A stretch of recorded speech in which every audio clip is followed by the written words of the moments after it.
प्राणी के शरीर में यानी सूर्य जैसे घड़े में स्थित होने पर भी न तो कुछ करता है, क्योंकि सब कार्य परमात्मा की शक्ति करती है।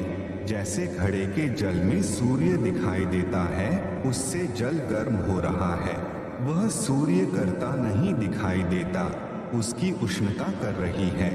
सूर्य कुछ नहीं करता दिखता और न परमात्मा उस शरीर में लिप्त होता है, जैसे सूर्य घड़े के जल में लिप्त नहीं होता।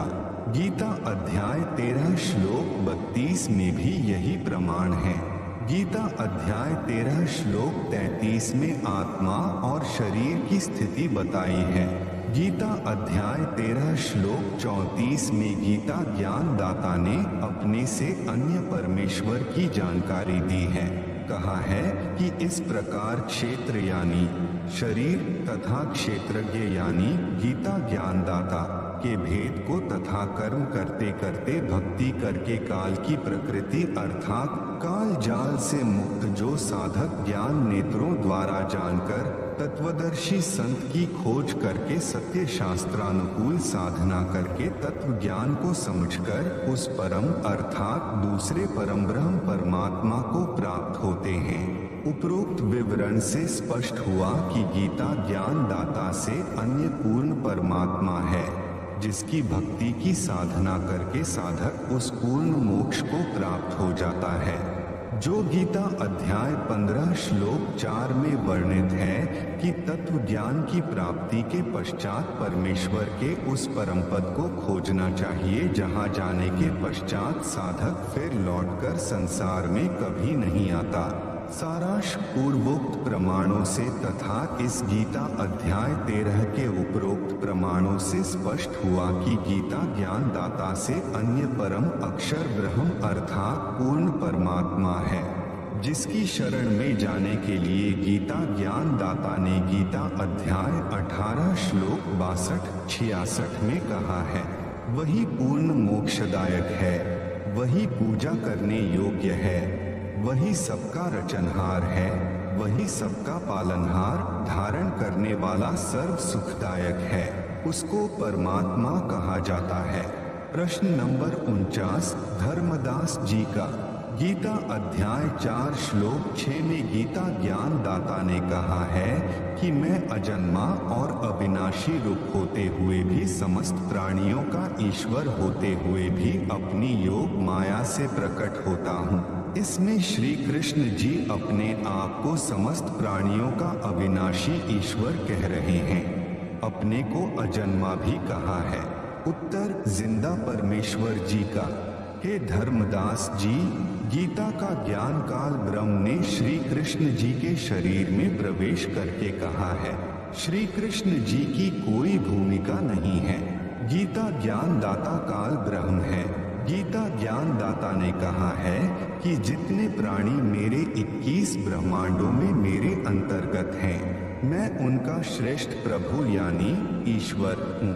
यही प्रमाण गीता अध्याय 15 श्लोक 18 में भी है कि गीता ज्ञान दाता ने कहा है कि मैं लोक वेद यानी सुनी सुनाई बातें के आधार से अपने 21 ब्रह्मांडों वाले लोक में पुरुषोत्तम प्रसिद्ध हूँ। आप सुन रहे हैं जगत गुरु तत्वदर्शी संत रामपाल जी महाराज द्वारा लिखित पुस्तक गीता तेरा ज्ञान अमृत का पेज नंबर 95। क्योंकि मैं शरीरधारी प्राणियों से तथा अविनाशी जीवात्मा से भी श्रेष्ठ हूँ, जो मेरे अंतर्गत मेरे 21 ब्रह्मांडों में है। वास्तव में पुरुषोत्तम तो कोई अन्य ही है, जिसका वर्णन गीता अध्याय 15 श्लोक 17 में बताया गया है। गीता के अध्याय 4 श्लोक 6 में यह कहा है कि मैं अजह यानी अजन्मा अर्थात मैं तुम्हारी तरह जन्म नहीं लेता, मैं लीला से प्रकट होता हूँ। जैसे गीता अध्याय 10 में विराट रूप दिखाया था। फिर कहा है कि अव्ययात्मा यानी मेरी आत्मा अमर है।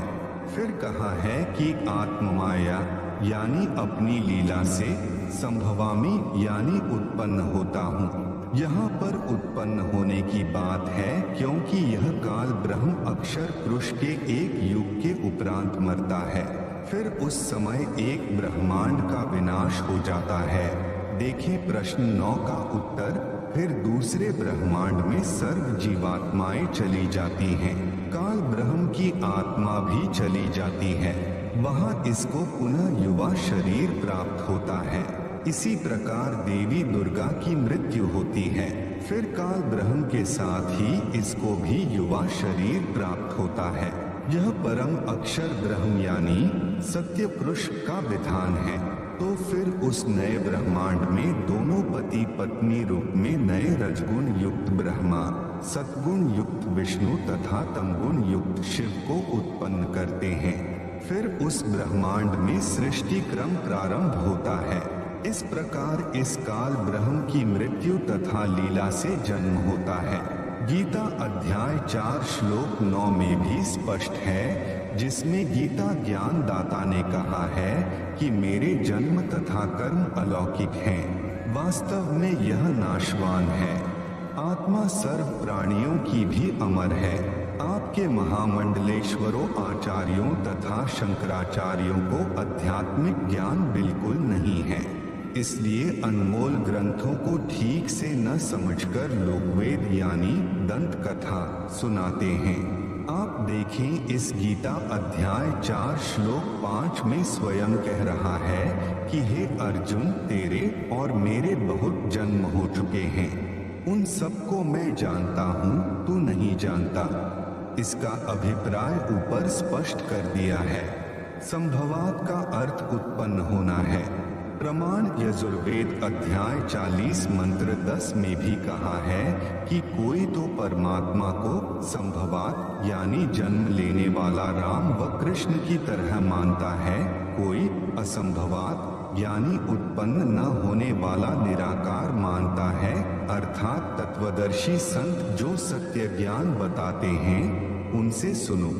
वे बताएंगे कि परमात्मा उत्पन्न होता है या नहीं। वास्तव में परमात्मा स्वयं भू है।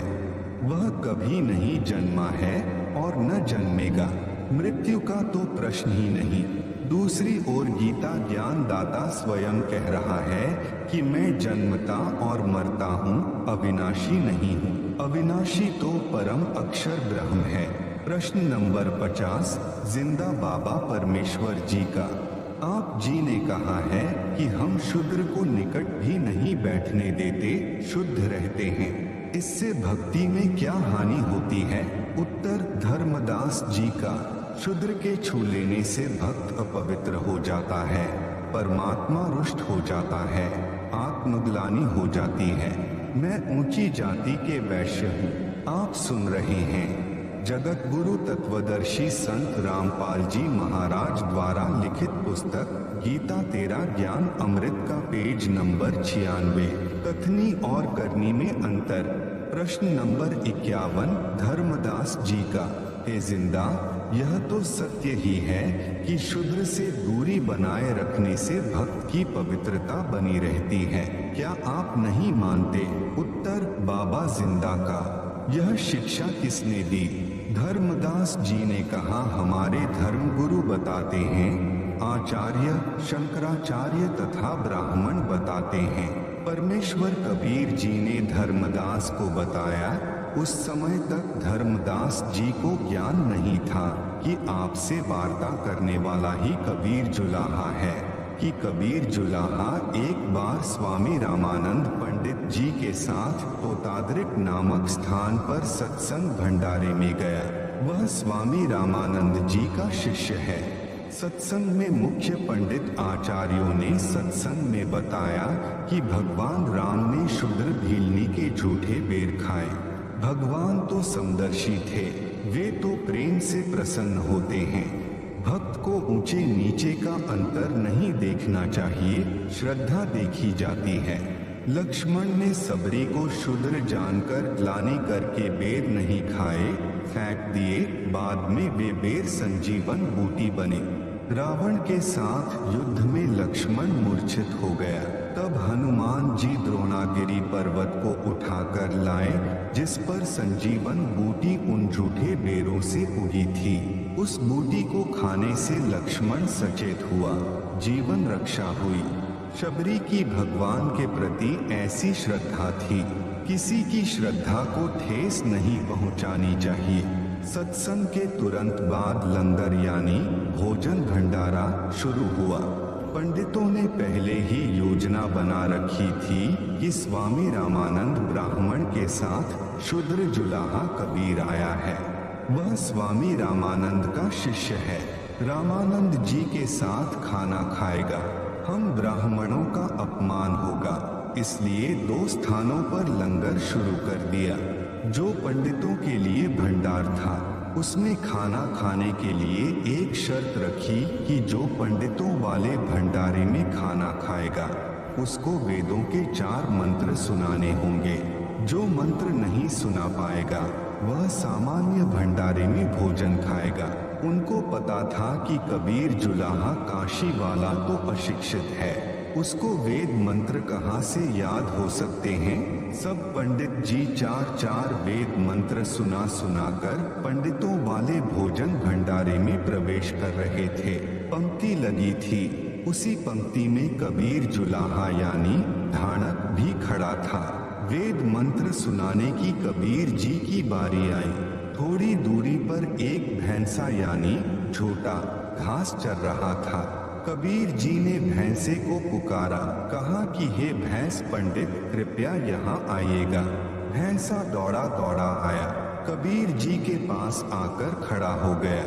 कबीर जी ने भैंसे की कमर पर हाथ रखा और कहा कि हे विद्वान भैंसे, वेद के 4 मंत्र सुना।